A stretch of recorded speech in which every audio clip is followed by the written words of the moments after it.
ሰላም ጤና ይስጥልን ተመልካቾቻችን ከአንከር ሚዲያ ዝግጅት ክፍል ያክብሮ ሰላምታችንን እናቀርባለን። ከፋኖ መንደር የተገኙ መረጃዎች በሚል የምናቀርብላችሁን መራግብር ነው ይዘን የመጣ ነው። በትላንትናው ዕለት በተለያዩ የአማራ ክልል አካባቢዎች ከፍተኛ ድል የተገኘባቸው ውጊያዎች መደረጋቸው ይታወቃል። በአገዛዙ ሰራዊት ላይ መጠነ ሰፊ ኪሳራ መድረሱም እንደዚሁ በቪዲዮና በፎቶግራፍ ጭምር ተደግፈው ከመጡ መረጃዎች ለማወቅ ተችሏል። ዛሬ የደረሰን መረጃ እንደሚያመለክተው በቀጠናው የሚገኙ የብልጽግና ሹማምንቶች ወደ ምድብ ቦታቸው ለመሄድ እንደማይፈልጉ በመግለጻቸው ከመከላከያ ሰራዊቱ አዛዦች ጋር ከፍተኛ ጸብ ውስጥ መግባታቸው ተመልክቷል። ብዙዎች እንደታሰሩም ነው የሚነገረው።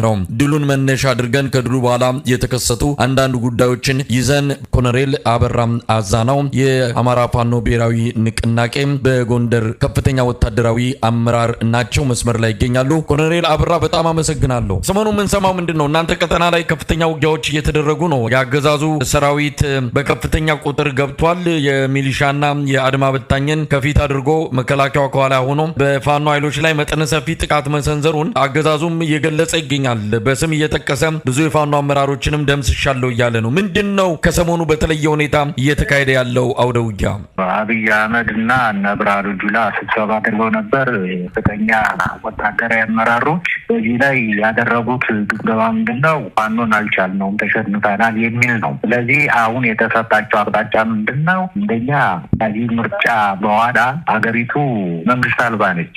መንግስት አልባ እንዳትሆን የተመረጥነውን ህጋዊ ሲሆን ድረስ የግድ አሁን ማድረግ ያለብን በተናጠል ፋኖን መምታት አለብን የሚል አቅጣጫን ያስቀመጡት። ስለዚህ ከነበረው ሰራዊት ተጨማሪ 80 ሺህ የተመረቀ ምልምል የነበር የተመረቀ ወታደር በአማራ ክልል አስገብቷል። ስለዚህ ከነባሩ ጋር አያይዞ ምንድን ያደረገው አጠቃላይ እኛ ባለንበት ቀጠና ላይ ከበባ በመስራት በተለያየ አቅጣጫ በመምጣት የሰራዊቱን አመራር ፋኖን ማግዛት ስራ ሰራለሁ ብሎ ይሄን አቅዶ ይሄን ነገር ሰርቷል። ይሄን ሲያደርግ ያው እንደሚታወቀው ምንድነው የ15 ቀን የ1 ወር የ2 ወር እንደዚህ አይነት እቅዶችን ያወጣል። የ3 አመት ሙሉ የዚህ ሁኔታ ነው ያለው። አሁን እስከ ሰኔ 30 ድረስ ይሄን አደርጋለሁ ብሎ ዛዝ ወስደው ይሄን እንቅስቃሴ ልክ እንደጀመሩ እኛ ደግሞ የራሳችን ሂሳብ ሰርተን ወይንም ጥሩ ወታደራዊ ስትራቴጂያችን ነጥፈን የጠበቅን አሁን በቀደም ዕለት የተደረገው ስብሰባ አድርገን የጎንደርን አንድነት እናበስራለን ብለው የተንቀሳቀሱ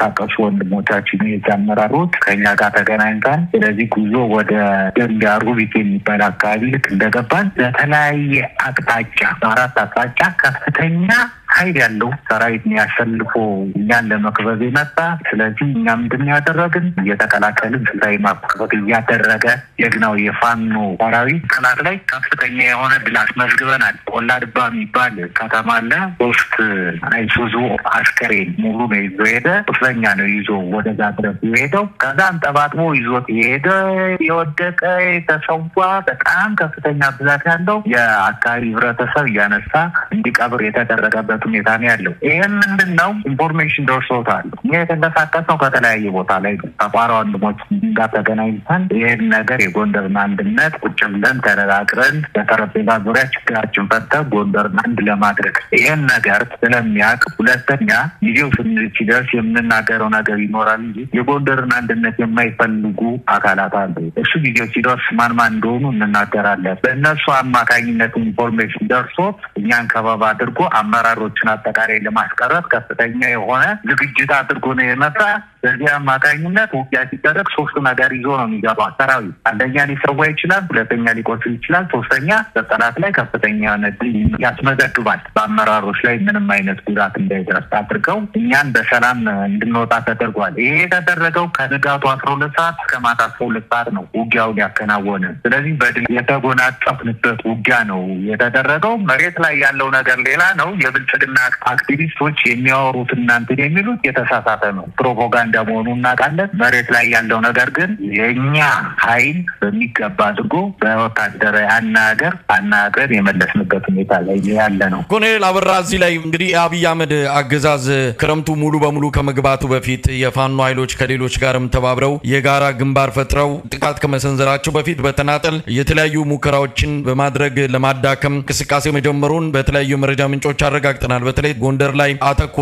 ከፍተኛ ገንዘብ ተመድቦ መሃላችሁ ላይ ላይ ክፍፍል እንዲፈጠር ለማድረግ በፕሬዝዳንቱ ታዬ አጽቀሥላሴ የሚመራ ወይዘሮ ዝናሽ ታያቸው ያሉበት እንደዚሁም እናገኘው ተሻገር እነመላኩ አለበል በዚሁ ዘመቻ ውስጥ ተካተው የጎንደርን ፋኖ ለማዳከም ተልዕኮ ተሰጥቷቸው እየተንቀሳቀሱ ይገኛሉ። አንድም በውጊያ ነው፣ ሁለትም በመደለል ነው። ውጊያው ተጀምሯል። ምናልባት ቀደም ሲል ሶም የገለጹልን የአውደ ውጊያ ውሎች ከዚሁ አገዛዙ ጥቃት መክፈቱ ጋር ተያይዞ የተከሰተ እንደሆነ ነው ማረጋገጥ የተቻለው። እንደው እንዳሰበው እየሆነ ነው ወይ? እናንተስ የመጣባችሁን በግራ በቀኝም በመደለልም በውጊያም በዚህም በዚያም የመጣውን የአገዛዙ አዲስ ግንባሮችን እንዴት ነው የመከታችሁ ያላችሁትስ? በምን ሁኔታ ላይ ነው የሚገኘው? በመጀመሪያ ደረጃ አሁን ብልጽግና የምትለው የተለያየ ባለስልጣናቱን ልኮ በጎንደር በድለላም የተለያየ ነገር ተጣጣቸዋለሁ ማለት ነው። በገንዘብ የሚሆን የመስሪያ ቦታ የሚሆን ህንጻም ተጣጣለው የሚሆን የተለያየ ወዳደሮችን አስገብቷል። ወይም የአብይን ስልጣን እንዲራዘም የሚፈልጉ አካላት በስልጣን ላይ እንዲቆዩ በስልጣን ኮረቻ ላይ መቀመጥ የሚፈልጉ አካላትን የማድረጉን ኢንፎርሜሽኑ አለን። በሁለተኛ ደረጃ ውጊያ የሚያደርገው ስልጣኑን ተቆናጦ እንዲኖር ያለው ፍላጎት ነው። የብልጽግና ወታደር የአብይ ወታደር ነው። አብይ እንዲኖር ለማድረግ ነው። እኛ ደግሞ ይሄን ነገር አንፈቅድም ብለን ከወጣን ብዙ ጊዜ ሆኖናል። ትልቁ ስጋቱ ግን የምነግር ነገር ጎንደር አንድ ከሆነ ይሄን ስብሰባ እንደምናደርግ የተለያየ ኢንፎርሜሽን ያገኛል። ይሄን ስላገኘ ጎንደር አንድ ሆነ ማለት ውጊያው ባንድ ያለቀ ማለት ነው። ጎንደር የስበት ማዕከል ነው። ሁለተኛ ጎንደር ስልጣን ለመስጠትም ከስልጣን ለማውረድም ትልቁ ኃላፊነት የሚወጣ የስበት ማዕከል መሆኑ የሚታወቅ ነው። ምሳሌ የምነግርህ ወያኔን ለመጣል የጎንደር ወጣት በሰላማዊ ሰልፍ ጥይት እየተተኮሰበት እየተገደለ አይሆንም ብሎ ኮከብ ያለበትን ባንዲራ እርግፍ አድርጎ ጥሎ ዋናውን የኢትዮጵያን ባንዲራ ይዞ የወጣ አሁንም ይሄን እያውለበለበ የሚገኝ በአማራ ክልል ያለ አጠቃላይ ወጣት ነው። ስለዚህ ይሄ ፍርሃት ስላላቸው ጎንደር አንድ ከሆነ እንወርቃለን የሚል ነገር ስላላቸው ነው። በሚሊታሪ ሁኔታ እንዴት አደረጋቸው የሚል ነገር ሲባል ከፍተኛ ኃይል ማስገባቱ እናውቃለን። በሰው ኃይል ነው፣ በከዘራ እየተመቱ ነው ልጆቹ የሚያስገቧቸው። እኛ ደግሞ ችናታ የራሳችን ስራ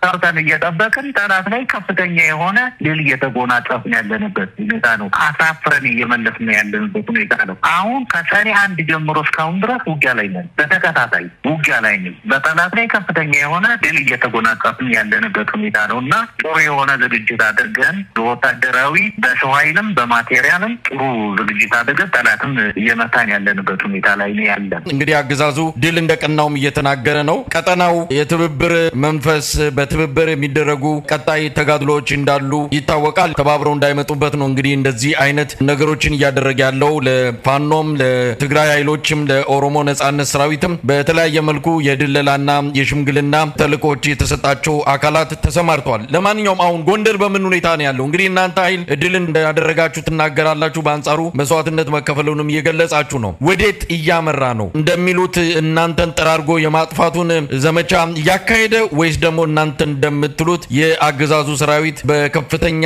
ሁኔታ ኪሳራ ገጥሞት ቦታዎችን እየለቀቀ እየሸሸ ነው የሚለው? ያው ምን አለ መሰለህ ብልጽግና ፋኖን አጠፋው ካለ በጣም ብዙ ጊዜ ነው። የብልጽግና ጄኔራል የሚባል የሚናገሩትን ሰምተሃል። አንደኛ ጉድጓድ ውስጥ ገብተዋል ይላል። ጫካ ውስጥ ናቸው ያሉ፣ ተበታትነዋል። አሁን የመልቀም ዘመቻ ነው የቀረን፣ እየለቃቀምናቸው ነው የሚሉ። አሁን ደግሞ የምትሰማው ነገር ምንድነው? ፋኖን እየገጠምን ነው እያሉ እየተናገሩ ነው ያሉት። በትክክል መሬት ላይ ያለውን ነገር የምነግርህ እኔ እንግዲህ እዚህ ነኝ ያለው። በትክክል ውጊያ ወረዳ ላይ ውጊያ እየመራን ውጊያውን ወደፊት እንዲሄድ እያደረግን በጠላት ላይ ከፍተኛ የሆነ ድል እያስመዘገብን ያለ ነው። እኛ የእነሱን አስከሬን ብናሳያችሁ በጣም ታዝናላችሁ። በጣም ከሚገባው በላይ ማሳየት ስላልፈለግን ነው። አስፈላጊ ከሆነ ልንልክልን እንችላለን።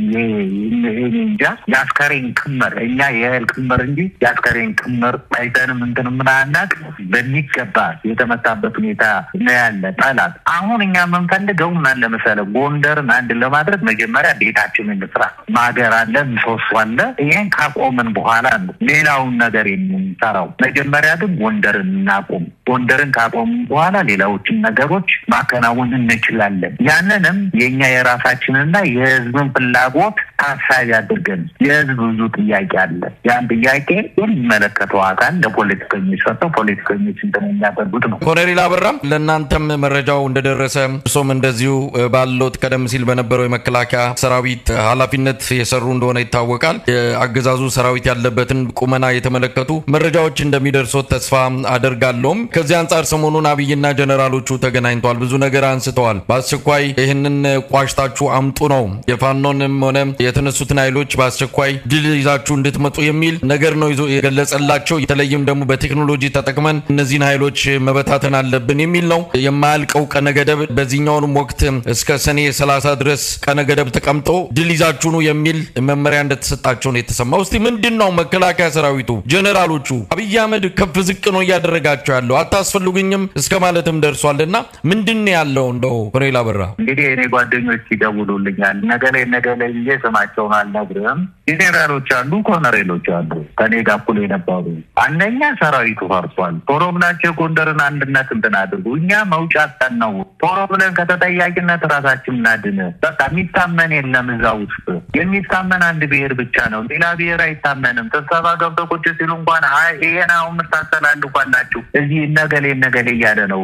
ሙልጭ አድርጎ ነው የሚሰርባቸው። በጣም የሚገርም የሚያሳዝን የሰውን ሰብአዊ መብት የሚገፍ የመሳደብ እያስተማቀቃቸው ነው ያሉ። ስለ ውጊያው አጠቃላይ ሁሌ የሚነግሩት የነበር ውጊያው ጥሩ እንደሆን ውጊያ እንደዚህ እንደሆን ነው። ጠላትን አጓሰው እንደሚነግሩት ምንድነው ስታፍ የተባሉትን አጠቃላይ በግንባር ያሉትን አሰማርቱ ምንድነው ችግሩ ብሎ ይሄን ነገር በሚያረጋግጥበት ሰዓት አለምሸት ደግፌ ነው የነገረው። በቃ የፖለቲካ መፍትሄ ይሰጣው ተብሎ ስታፎቹ አጠቃላይ ኢንፎርሜሽን እንዲሰበሰቡ ሲላኩ አንደኛ ለሰራዊቱ የሚሰጠው ግዳጅ ምንድነው የተወሰነ የተበታተነ እዛ ፋኖ ሽፍታ አለ ሄዳችሁ እሱን እንዲያደርጋችሁ መጣችሁ ነው የሚባሉ። ነገር ግን በመጣው ቁጥር ሁሌ የተደመሰሰ ሁሌ እንትን እያለ ነው ያቢ ወታደር የመዋጋት አቅም የመዋጋት ፍላጎት የለውም። እጁን የሚሰጥ ነው የሚማረክ ነው። በቃ እየመጣ የሚሞት ነው። ይሄ መሆኑን ጓደኞቻችን እየነገሩን ነው። እና የሞተ የተበተነ አሁን ከትንሽ ጊዜ በኋላ ሁሉም ኃይል እንደሚበተን እርግጠኛ ሆኜ ነው የምነግርህ አቶ መሳይ። በአንጻሩ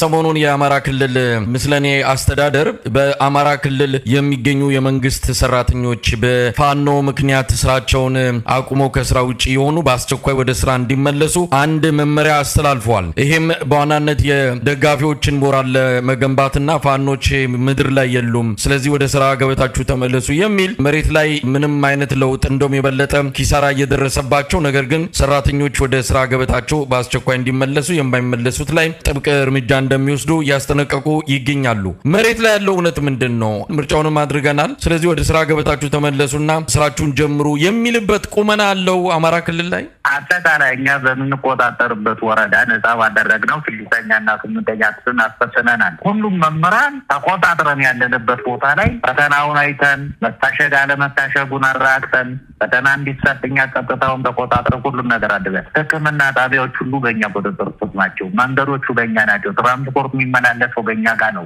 ሌሎቹ አጠቃላይ የሚሰሩት ሁሉም መብራት፣ ውሃ የምትለው አጠቃላይ በእኛ ቁጥጥር ስር ነው። በቀላሉ ነገር ከቋራ ጀምሮ እስከ ደንቢያ ሮቢት የሚባል ቦታ ደልጊ ብቻ ነው እሱ ያለ፣ ሌላ ቦታ ላይ የለም። ቢያንስ ከመቶ ምናምን ቀበሌዎች አጠቃላይ እኛ ነው የምንቆጣጠሩ፣ እኛ ነው የምናስተዳድረው ሁሉም ነገር። እሱ እንዲሆነ ማለት ለቅስቀሳ ለፕሮፓጋንዳ ለውጭ ለዲፕሎማት እንዲያደረጉ እንዲህ ያልኩትን ነው። ማንም የሚመለስለት ማነው? እሱ ጋር የሚሰራ ማንም እንትን የሚል ነገር የለም። ሁሉም በእኛ ላይ ደስተኛ ነው። እኛ እኮ ህብረተሰብ ይዘን ነው ውጊያ የምናደርግ። ህዝብ ያበላናል፣ ህዝብ ያጠጣናል፣ ያለብሰናል፣ ህዝብ የተለያየ ነገር ድጋፍ ያደርግልናል። ህዝብን ስላለያዘ ነው ይሄን ያህል ጊዜ ጦርነቱ ማሸነፍ ያቃተው። ከፍተኛ የሆነ ጥላቻ እያደረገ ነው። ህዝብን ስላለያዘ የፈለገ ታምር ሊመጣ ማሸነፍ አይችልም። ህዝብ ከኛ ጋር ነው። ሲቪል ሰርቫንቱ ከኛ ጋር ነው። ወጣቱ ከኛ ጋር ነው። ሽማግሌው ከኛ ጋር ነው። አሮጊቱ ወጣቱ ከኛ ጋር ነው። ጎልማሳ ሁሉም የምልህ የአማራ ማህበረሰብ እኛ ጋር ስለሆን እሱ እንዲህ የሚለው ለቅስቀሳና ለፕሮፓጋንዳው ነው እንጂ የተሳሳተ ሜሴጅ እያስተላለፈ ነው የምልህ። ኮሎኔል አበራም ምናልባት አሁን ላይ ወሳኝ ጊዜ ላይ እንደደረሳችሁ ይታወቃል።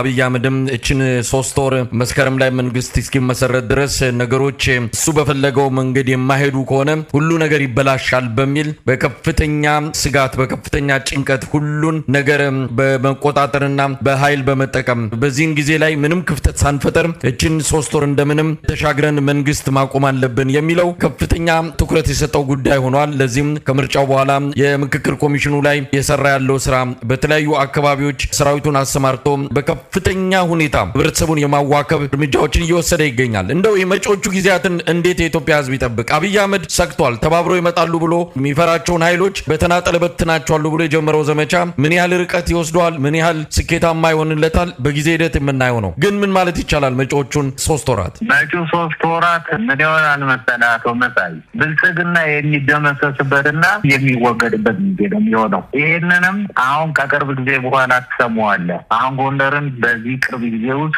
አንድ እናደርጋለን፣ እየተሰባሰብን ነው፣ ተሰባስበናልም አንድ አይነት አቋም ይዘን የአቋም መግለጫ ለእናንተ እንልካለን። ለኢትዮጵያ ህዝብ የምስራቹን የምናበጡበት ጊዜ ሆነና ከዛ በኋላ የአማራ ፋኖ የጎንደርን ፋኖ ትግል እና ወንድነትና የውጊያ ብቃት እውነቴን ነው በሳተላይት ተከታትላችሁ የምታዩት ቢሆን ኖሮ ይህ አይነት ትውልድ አለ ወይ የምትልበት ሁኔታ ነው ያለ። አሁን የፈራው ትክክለኛ ፍራቱ ነው። ይሄ ፍራቱ ደግሞ የመጨረሻ ግባተ መሬት የሚፈጸምበት ነው። ይህም በቅርብ ጊዜ የምትመለከቱት፣ የምትሰሙት፣ የምትደሰቱበት ሁኔታ ይፈጠራል የሚል የኛ ሀሳብ። ኮሎኔል አበራ አዛናው እንግዲህ በወቅታዊ የፋኖ ትግል እንደዚሁም በሌሎች ከትግሉ ጋር በተያዙ ጉዳዮች ላይ ትኩረት በማድረግ ለተወሰኑ ደቂቃዎች አብረን የቆየንበት መርሃ ግብር በዚሁ የሚያበቃ ይሆናል። በጣም ነው የማመሰግነው ኮሎኔል አበራ አዛናው። እኔም አመሰግናለሁ አቶ መርሳይ።